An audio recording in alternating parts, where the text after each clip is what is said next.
CollabTalk is a copyright of Collaborative ABA Services, making a difference in children's lives.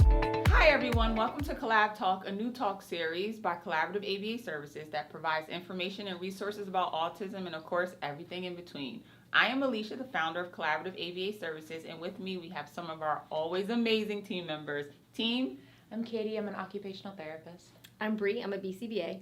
I'm Meg, I'm a licensed social worker and registered behavior technician. So today, this episode, we're going to focus more on autism and masking. So some people ask, what is masking? Masking refers to when a person on the spectrum may attempt to suppress or hide their traits to fit in with societal norms or expectations. So talking about autism and masking brings out awareness about some of the challenges individuals on the spectrum may face in our society, and also helps bring awareness to how we can help support autistic individuals feeling safe to be themselves. So please note, we always got to make our disclaimer that this episode is not intended to critique or endorse any specific individuals, providers, or families. The purpose is to educate, raise awareness, and empower our community by sharing resources and information. So team, let's dive right into this topic. Right, yeah. So let's first talk about some common traits in autism. So as you're aware, and what we've talked about in previous episodes, one of the traits that I can think of is difficulty regulating eye contact. Yeah. What are some other common traits in autism that you guys may come across? What about like understanding social and like body cues? The nonverbal ones especially, the ones you're Yeah. supposed to kind of pick up on. Yeah. Right. They're harder. Physical boundaries, I think, kind of getting too close or not close enough. Yeah.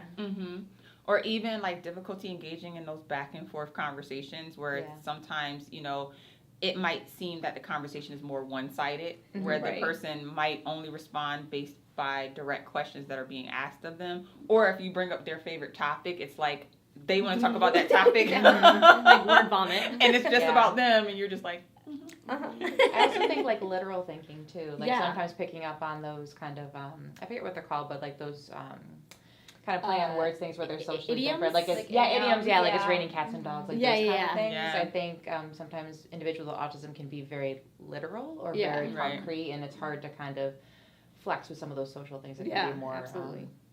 And even like initiating conversations, you know. or even sensory sensitivities or aversions are like another thing. Yeah. And then I think the stimming, right, the stereotypical repetitive behaviors. Right. So, understanding masking. So as we're aware that masking really means like the individual is trying to what we call it like camouflage their traits, or they're trying to suppress or hide, their traits to fit in with society in autism. And so some of the reasons why this might happen, as we know, is they might try to avoid stigma, and or misunderstandings from peers, kind of like what you were saying about like the personal space and boundaries, Yeah. or kind of like what you were saying, Katie, as well in regards to like some of the challenges that they may face. Right. So it's also, or meaning they're trying to blend in. Right. And so sometimes a person may not know it because they also might form a habit from like early childhood that Yeah. they're masking, and then they're doing it for such a long time, it just becomes a way of life for them. Right, right. So the thing about masking too is it's not just about adults masking. It could be different populations, right? It could be children, teens, masking across what we call like the lifespan. And also, the motivation or reasons for masking, of course, may differ from individual to individual. So when it comes to masking, what can masking look like? I think it can look like different social or emotional presentations depending on the setting. I think I have a lot of kids I work with who would, qualify as like that higher functioning autism. Yeah. That Right. at school they seem to kind of hold it together. So, they don't have meltdowns at school, or they're not having an X, Y, and Z at Right, school, but right. they do it at home because they kind of hold it together because school can be a more structured Right. environment, and then they get home and they're like, okay, I can be myself, but I've been masking and holding it together all day. Yeah. Oh boy, that's Yeah. hard. Or like forcing themselves to make the eye contact, Yeah. even though like maybe deep down like it's really difficult or it's like Yeah. uncomfortable for them, but like they're doing it maybe because they have been taught or told at home, like you need to look at me when you're talking. Yeah. Right. Or even copying others' body language tone or facial expressions in a conversation can be another way that they're masking. They're kind of like imitating what the other person is doing to kind of fit in. Or like suppressing like kind of like the physical motions, like stimming, kind of like tucking hands. I have a habit of doing that in my life, so I don't Or even like pretending to like understand jokes or sarcasm, and they really don't get it, but they're like, right. you know, like just trying to blend in with everyone. Right. I think with teens, peer pressure is probably way more intense for Yes. kids with autism, because there might be like, oh, I don't really like, say, like parties, or I don't really like group sports, but all my peers are doing it, so I guess I should, right? Like I should do that.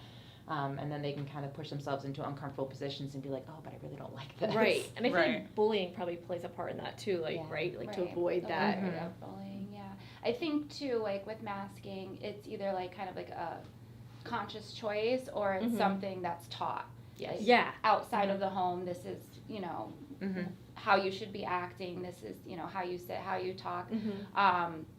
So sometimes it's kind of a taught behavior, I guess, and sometimes it's just innate. Like, okay, when I leave the house, this is what my friends act like. This is what my friends talk about. So this is how I need to act.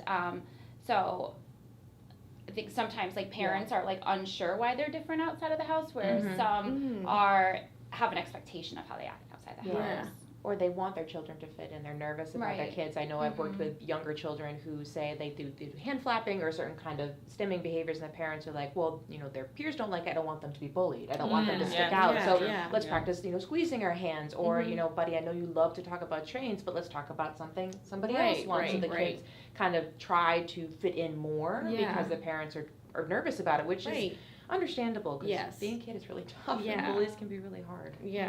Yeah, I feel like it puts parents in a tough situation, especially like, you know, like with recreation and sports and things like that. Do we tell the coach? Right.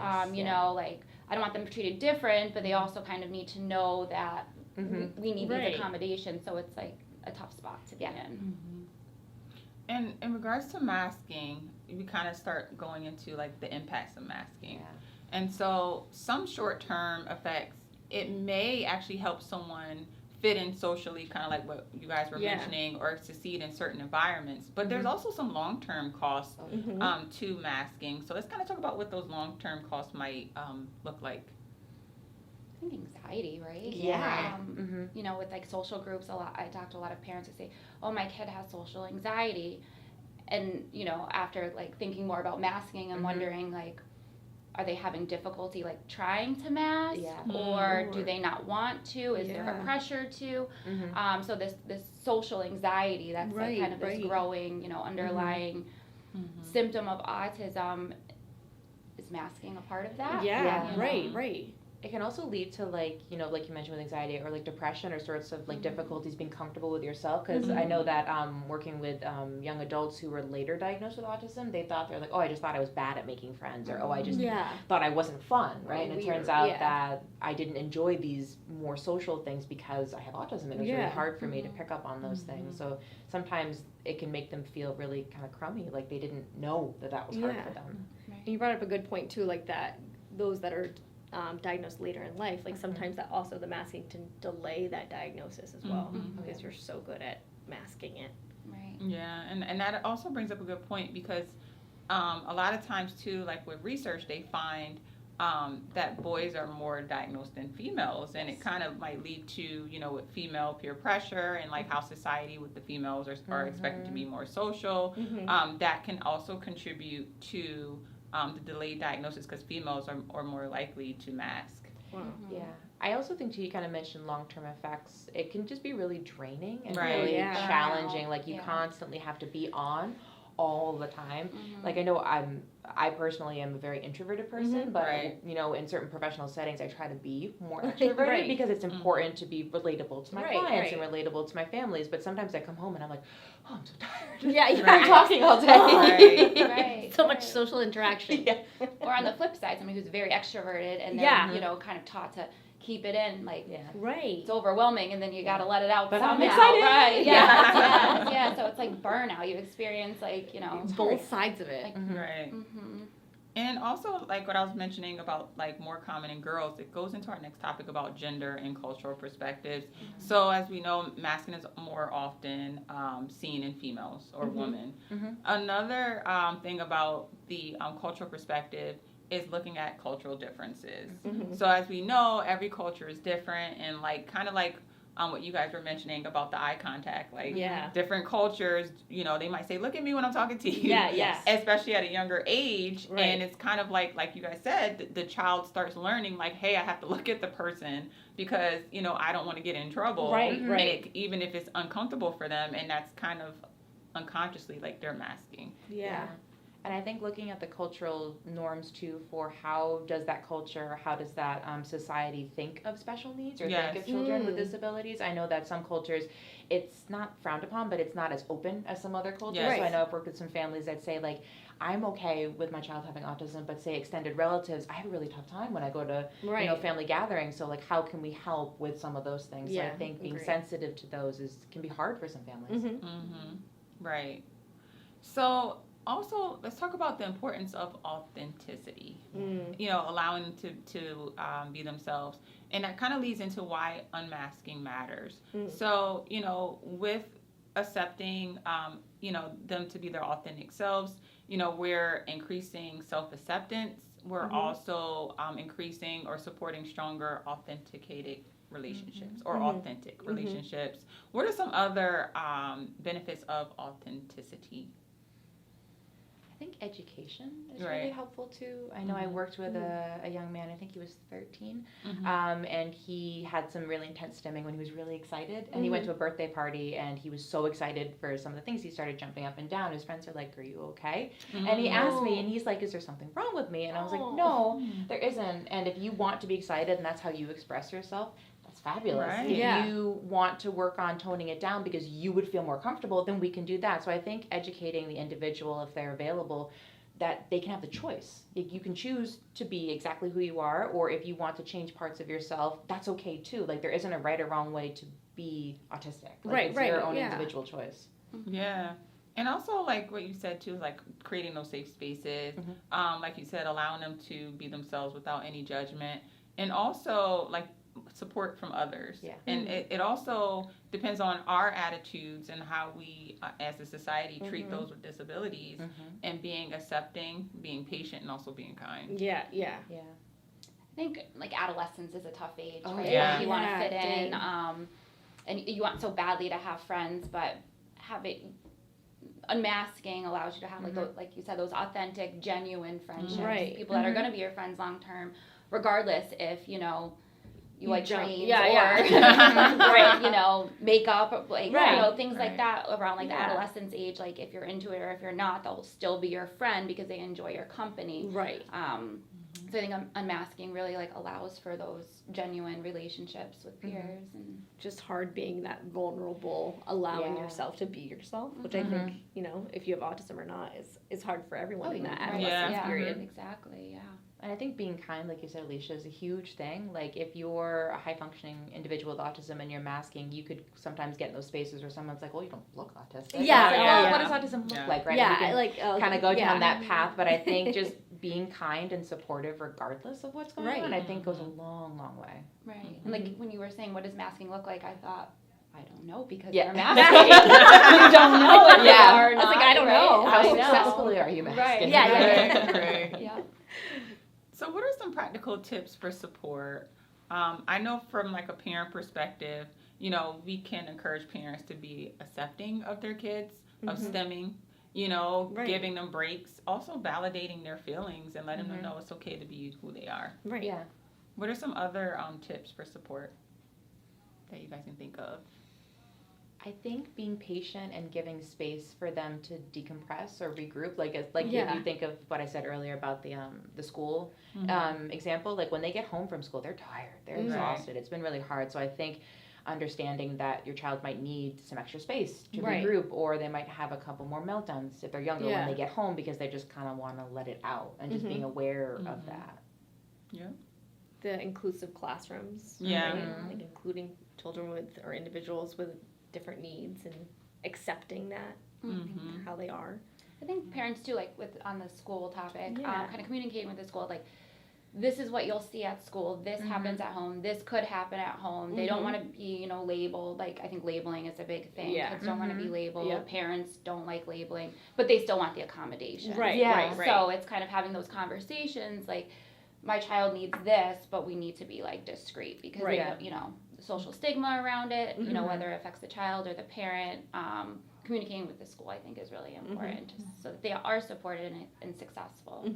So in addition to tips for parents, some tips for educators, since we're talking about the school, kind of Yeah. goes back to what Bree was saying about fostering those inclusive classroom environments and being accepting of differences and celebrating those differences in the classroom.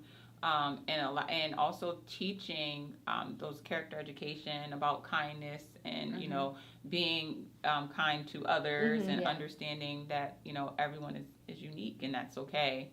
From a professional standpoint, other professionals in the field that are working with children, families, individuals with disabilities, we also want to make sure that we're mindful that someone that might present as being socially typical or having it together, they might still need some support because they could be masking and we don't know.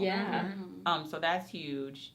And then for individuals that are on the spectrum, utilizing those resources in the communities, those self-advocacy tools are available for autistic individuals that are like older, that are able to access those resources. And also working with them on balancing, between feeling safe, but also authenticity. Right. 100%, yeah. So some key takeaways from today. I know we talked a lot about a lot of different things Yeah. regarding to autism and masking. What are some key takeaways from today's message? I can start off and just say that masking is a survival strategy and not necessarily always a choice of convenience. What are some other key takeaways that you guys wanted to add? I think all of us can work together to always be creating safe spaces so people don't feel that they need to be masking, right? And creating that acceptance and just allowing everyone to be themselves. Society needs to unmask. Yes. Yeah. That's a good one. Seriously. And I think education goes a long way. I think a lot of discrimination or uncomfortability with people that are different is because you don't understand or you just don't know. So like you mentioned earlier, for anybody that's a young educator or works with young children, just having those non-judgmental conversations about how people are different, it's huge to kind of help create those spaces, and that can then lead to more acceptance down the road. Right. Absolutely. So team, thank you for this awesome talk today. We're going to wrap up our episode. Thank you to our listeners and viewers for tuning into this episode of CollabTalk. If you find this information valuable, please don't forget to like, subscribe, and hit the bell so you don't miss another episode. Got thoughts or questions? Drop them in our comments. We would love to hear from you. Until next time, let's keep this conversation going. To learn more about Collaborative ABA Services, check us out at our website at collaborativaabaservices.com and additional media pages, including Instagram, Facebook, LinkedIn, and TikTok. Yeah, TikTok, that one. Thank you, everyone. CollabTalk is a copyright of Collaborative ABA Services, making a difference in children's lives.